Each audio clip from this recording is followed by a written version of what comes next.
Welcome to Mechanical Advantage Garage. I'm Kerry, and I am not in my garage today. I am out and about on Long Island, and since I don't have any GTO content, I don't have any motorcycle content for you this week, we're going to play with something else.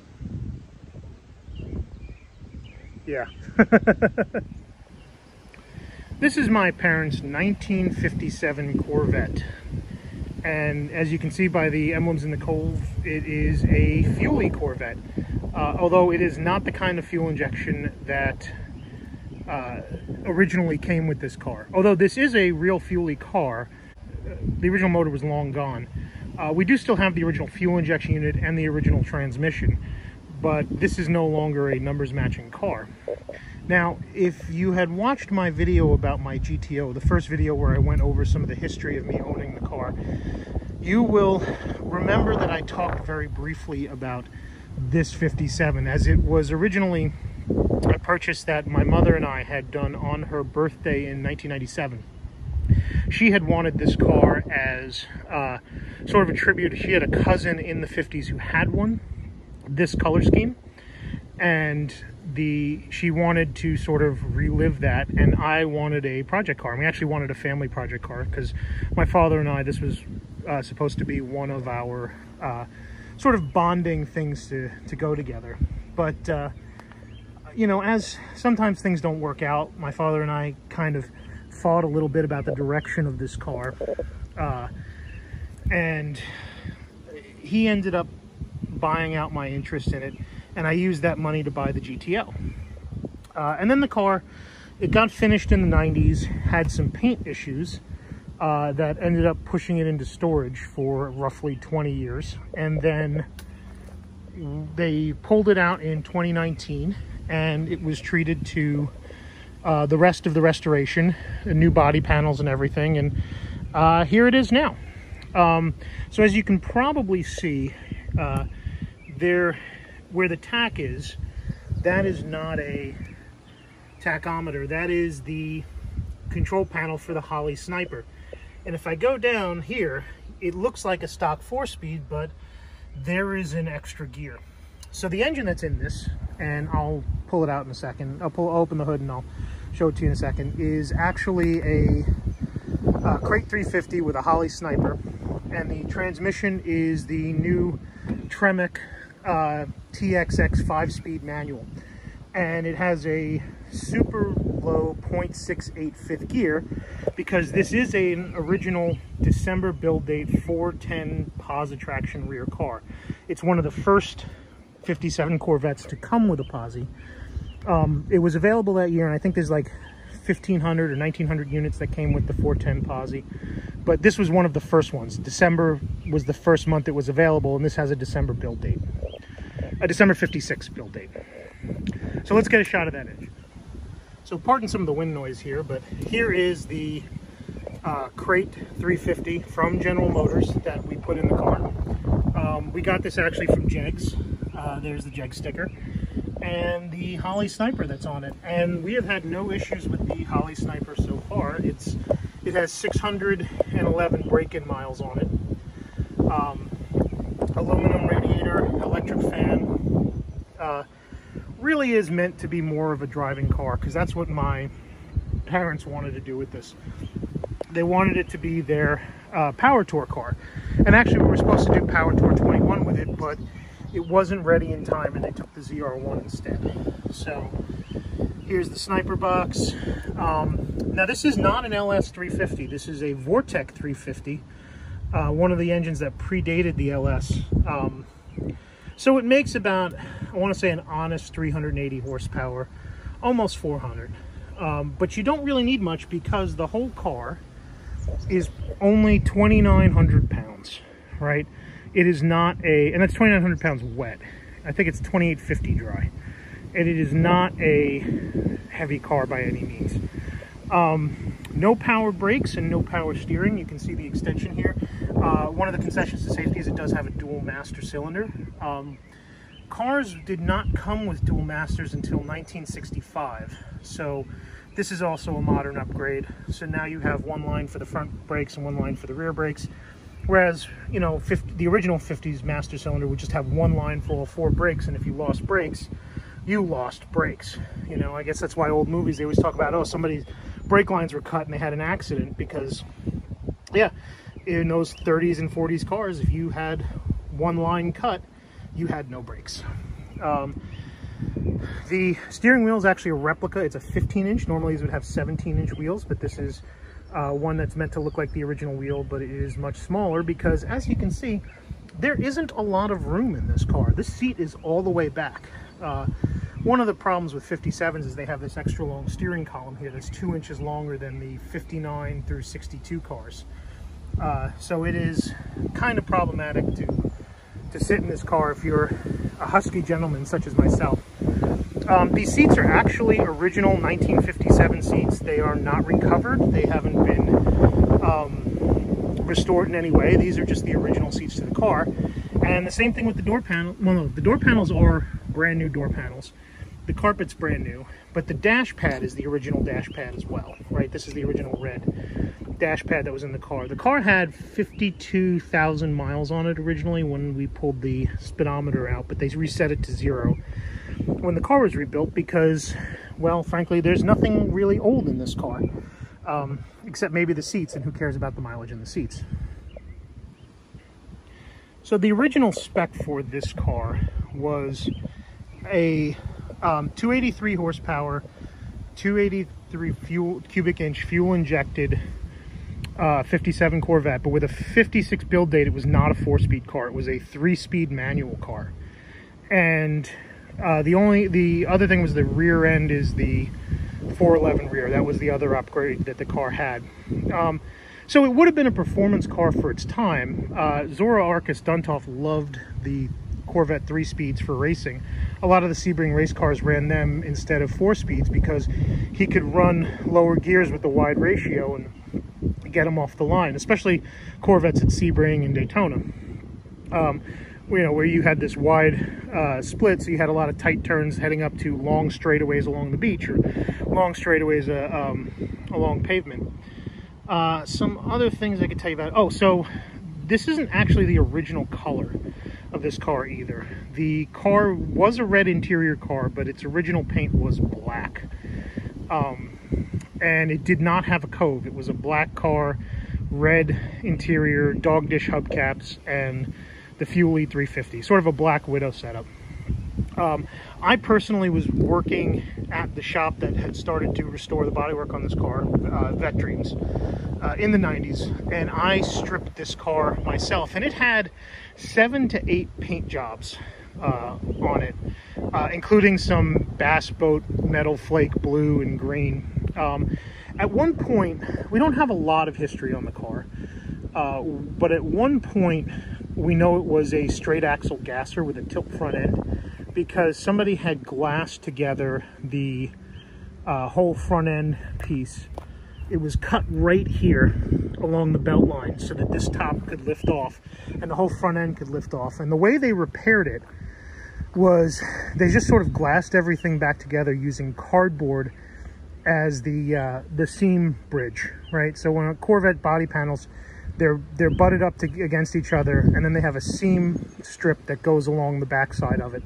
And so when they cut it for a tilt front end, they did something similar, except instead of using a piece of fiberglass or a piece of plastic or even a piece of strap steel, they used cardboard, which was garbage. The other thing is that we know the car had been in an accident, and although the frame was straight, the whole right side quarter panel was actually 59, it was 58, 59 quarters on the car that somebody else had glassed in kind of poorly. It was a good 10-footer when we brought the car home.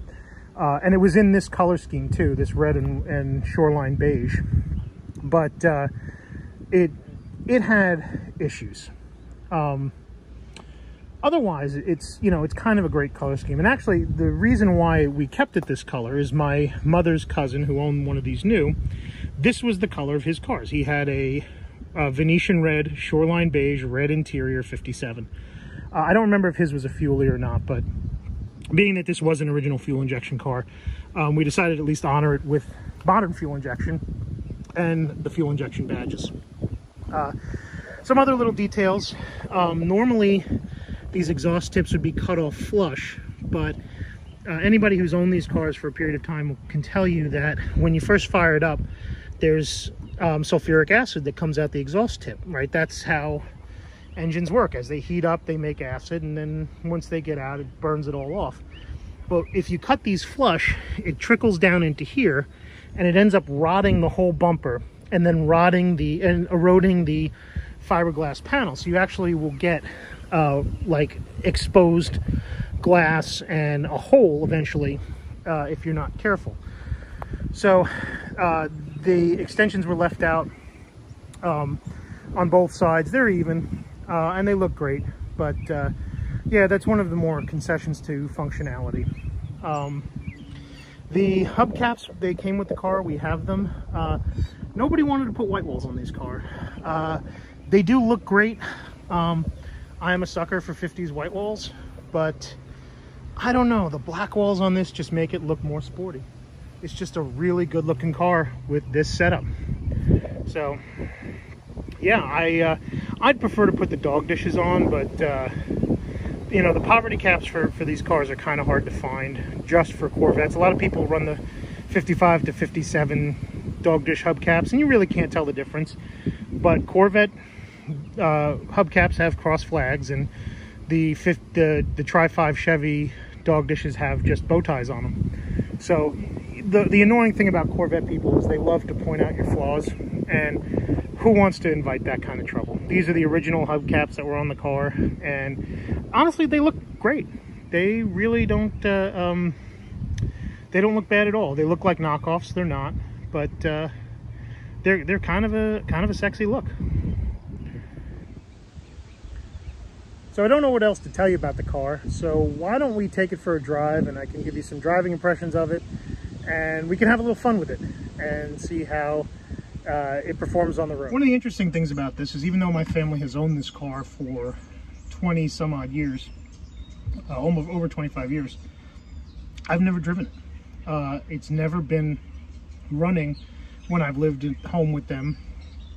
Most of the time when I was working on this car, we were dealing with paint and body issues that kept us from turning it into a running, driving car. So this is actually the first time that I will drive this car in the 25 years that my parents have owned it. So this is the first drive for me. And as I said, it's got 611 miles. We're still shaking out some bugs on the car. There's still some things that need to get worked out. But one of the things you'll notice right now is it is a cramped interior space here. And yeah, the steering wheel, again, those 2 inches really make a difference, because this is like right in my chest and stomach. The other thing is I had to take the seat out. I'm actually sitting on the floor of the car on a throw pillow. I still have my seatbelt on, the lap belts, even though this car didn't come with seatbelts and it's not required. So it is, yeah, this is not a tall guy car. I'm 6'5", I'm 300 pounds. So I do not fit in this car with a stock interior. There are kits to put shorter seats in it. You get about 2 inches down, 2 inches back, but I'm all the way up against the deck lid here. So it is kind of a tight fit for me. At some point, we're going to look at putting in a later column, maybe even doing the rack and pinion upgrade that exists for these cars. But for right now, you know, my dad's 6'1", my mom's 5'10", 5'11"-ish. They fit fine, and it's good for what they want to do. But yeah, let's go ahead and get this started. Here's the clutch. All right, and the 5-speed on this is really tight. I don't know, I wish I could show it to you, but I'm kind of on a fixed mount. Okay, so fuel pump on, sniper booting up, and fires to life. All right, make sure the parking brake is not set. Okay, should be good. There we go. All right, let's pull out here. First, oh, this is kind of a high clutch.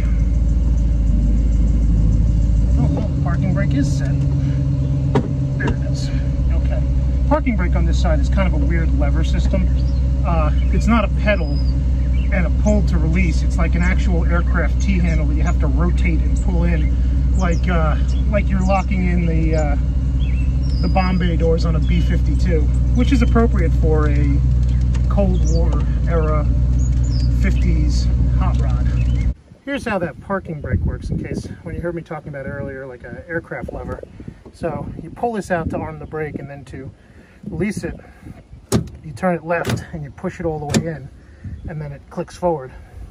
And then to rearm the brake, to re-engage the brake, you just pull it back. So it's a nice aircraft touch. I wish more modern cars did this, because it just seems like so much fun. The other thing is the pedals are really high on this car. Steering is actually kind of light. It is not terrible. The biggest problem with fitting in these cars, they have short toe boards, and the pedals are extremely high. So if you have long legs like I do, you are not able to reach those pedals very easily. In fact, my friend growing up had a 62 that we used to borrow all the time from his father. And I remember with that car and the 17-inch wheel, when I drove it, I would have to drive it gas with right foot, brake with left. Oh, that is a touchy pedal. All right, here's second gear. All right. I'm just getting used to this now. Boy, everything is kind of sensitive in this car. It is hard to be smooth with that gas. Some of that might be the sniper still trying to learn how to sort of work itself. And I'm just sort of going around the circle by their house, and then we'll go out on the road and I'll get you some driving shots. But otherwise, you know, this is quite nice. You know, I've had worse days in cars, let me tell you. Another amazing aircraft kind of touch is the vent. So this is the vent lever here, and it opens this vent right here for fresh air on the front of the car.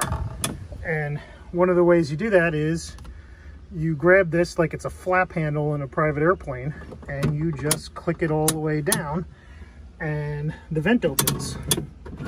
So yeah, I feel like these have more in common with light aircraft and fighter jets than they do with modern cars sometimes. Although I have to say, like, some of the detailing on here too is very Art Deco, very 1930s to 1950s sort of styling. The speaker here, these gauges. There's normally a tack here, but the sniper's here instead. And it has like very wide doors and these like sill plates that are gigantic. These are more like carriage sill plates, like foot plates on a horse-drawn carriage, like the Wells Fargo wagon from, oh, what was that movie? The Music Man, right? Or Oklahoma or something like that.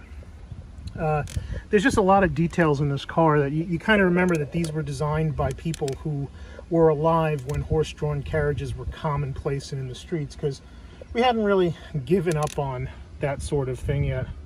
But it is still a very cool interior and a very cool place to be. Okay, nobody coming, check left, clear left, turning right. Okay, let's go. Here we go. Yeah, that gas pedal is really sensitive, but it's responsive. And the transmission, the shifter is extremely tight. There's a lot of play in this wheel, and so it is kind of, it's not hard to hold a straight line, but you do have to kind of anticipate your turns a little bit.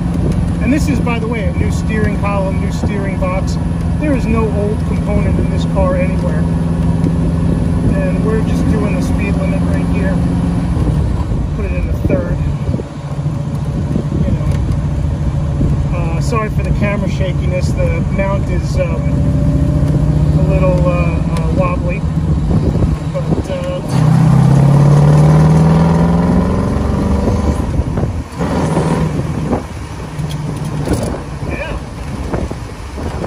yeah, it moves when you want it. It is not a bad ride at all. keep sort of sliding down off the throw pillow here too, so that's not helping me. But we could just lope along 30 miles an hour in 4th gear. You know, speed limit on the road, just enjoying the time. Not a great handling car. This is still a kingpin front end, but yeah, it's kind of flat cornering. Yeah, the thing about these cars is that they are old tech. Like, the suspension's old tech. It's a leaf spring car in the rear. It's kingpin fronts, so they're not very high tech. You can't expect them to handle very well, but they just really, for a brand new car, new shocks, new bushings, you know, everything in suspension rebuilt, new springs, it's not the worst place to be, you know. This really is kind of enjoyable, and it's good for the kind of drive I'm taking right now, which is just a coastal road down to the beach. I'm just heading to go see the ocean, and it's a beautiful sunny summer day, and you just cruise. It's not I mean, they did race it. This car was raced in various capacities, but it is not a race car by today's standards. This is just an excellent driver for road trips and long distance. Oh, lugging it a little bit. I'll go down a gear. There we go. Okay. There you go. Little ocean view.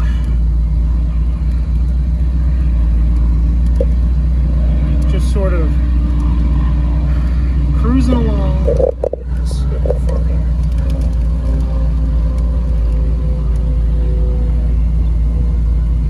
So you can see the yachts come in.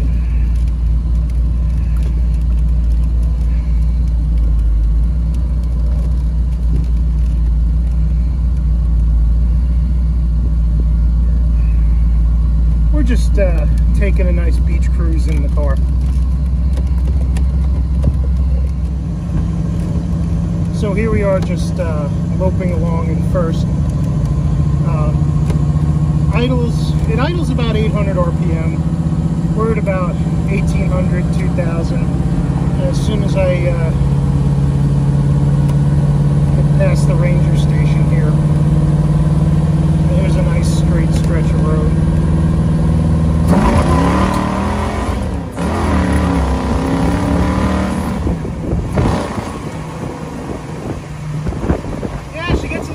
When you get on it, that's for sure, but that's fun.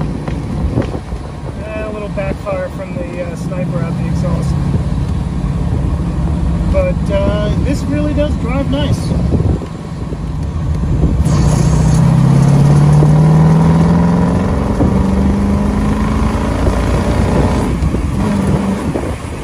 Yeah, it builds speed really well, but it doesn't like to hold a straight line. Brakes are not great either. It still has, for all the power it has in it, it still has the original 4-wheel drums all around. They've been brand new, balanced, set up as well as they can, but it's still a drum brake car at the end of the day, and it's a manual drum brake car at the end of the day. You know, if I wasn't so cramped for space, it might be a little better, but yeah, it works. So, sorry while the camera was off, 2 deer just ran out in front of us. Thankfully, the brakes work well enough. So, anyway, I'm going to get up ahead to the straightaway and I'll do a 2nd gear roll on, and we can see how this gets up and goes. I don't like accelerating into turns with this car because it's not unpredictable, but it can be a little bit of a handful, especially, you know, with the fact that I don't really fit in it. So, yeah. Alright, here we go. Alright, 2nd gear, roll on.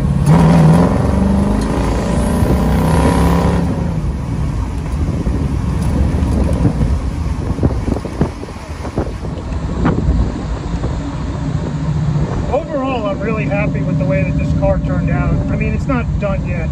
It still has a lot of little issues, like there's a trim piece missing right here, and the Sniper needs some better tuning. And all in all, it just needs some fine tuning and adjustment. But I do not hate this at all. I have had worse days in my life than driving around paradise in a 57 Corvette. Let me tell you. Alright. Alright, here we go.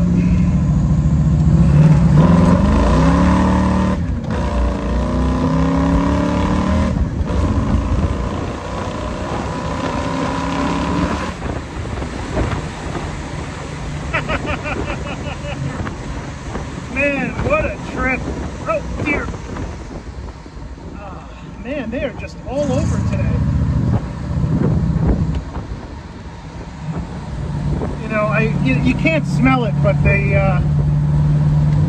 the waves of fuel from the Sniper right now, I think this is running a little rich, so it feels a little boggy in certain parts of the rev range. But man, does this thing fly when you need it to.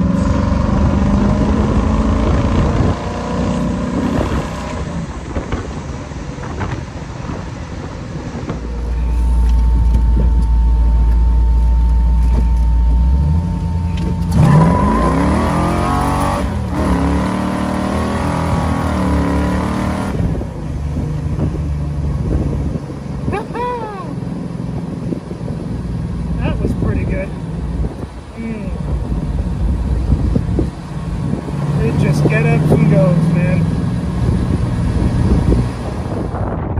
So that's about it. Yeah, I could do worse than having a sunny day to drive a 57 Corvette to the ocean in. But overall, I'm super happy with it. I think it's wonderful. Thank you for watching. As always, click like, subscribe, hit the bell, do whatever. And let me know in the comments what you thought.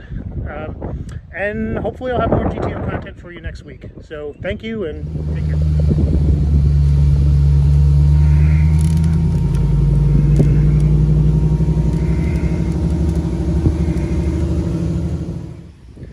No speed limits were harmed in the making of this video.